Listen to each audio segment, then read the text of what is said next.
नेपाली सेनामा ठूलो अवसर। देश सेवा गर्ने सुनौलो मौका। सैन्य तथा फलोअर्स पदका लागि नयाँ भर्ना खुल्यो। यस पटक नेपाली सेनाले ठूलो संख्यामा सैन्य तथा विभिन्न फलोअर्स पदहरूमा आवेदन माग गरेको छ। योग्य नेपाली नागरिकहरूले आवेदन दिन सक्नेछन्। भर्ना अन्तर्गत मुख्य पदहरूमा सैन्य जवान, कुक, हजाम, दर्जी, सैस, लोहार, धोबी लगायतका पदहरू समावेश छन्।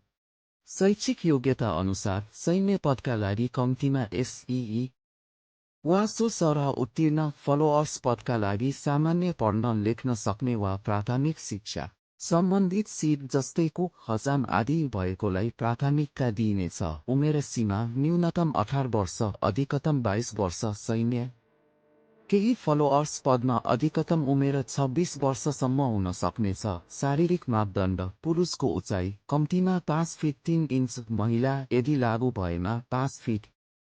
छाती न्यूनतम 31-33 इन्च फुलाउँदा। दौड, पुसअप, सिटअप जस्ता शारीरिक परीक्षण अनिवार्य हुनेछ। छनौट प्रक्रिया: शारीरिक परीक्षा, लिखित परीक्षा, मेडिकल परीक्षण। अन्तिम अन्तर्वार्ता: आवेदन दिने म्याद तोकिएको मितिभित्र सम्बन्धित भर्ती केन्द्रमा उपस्थित भई आवेदन दिनुपर्नेछ। विस्तृत जानकारीका लागि नेपाली सेनाको आधिकारिक वेबसाइट हेर्न सकिन्छ।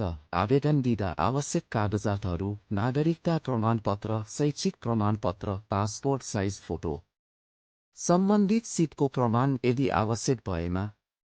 देश सेवा गर्ने सपना छ? अहिले नै आवेदन दिनुहोस् र नेपाली सेनाको हिस्सा बन्नुहोस्। यस्तै सरकारी जागिरका अपडेटका लागि हामीलाई फलो गर्नुहोस्। धन्यवाद।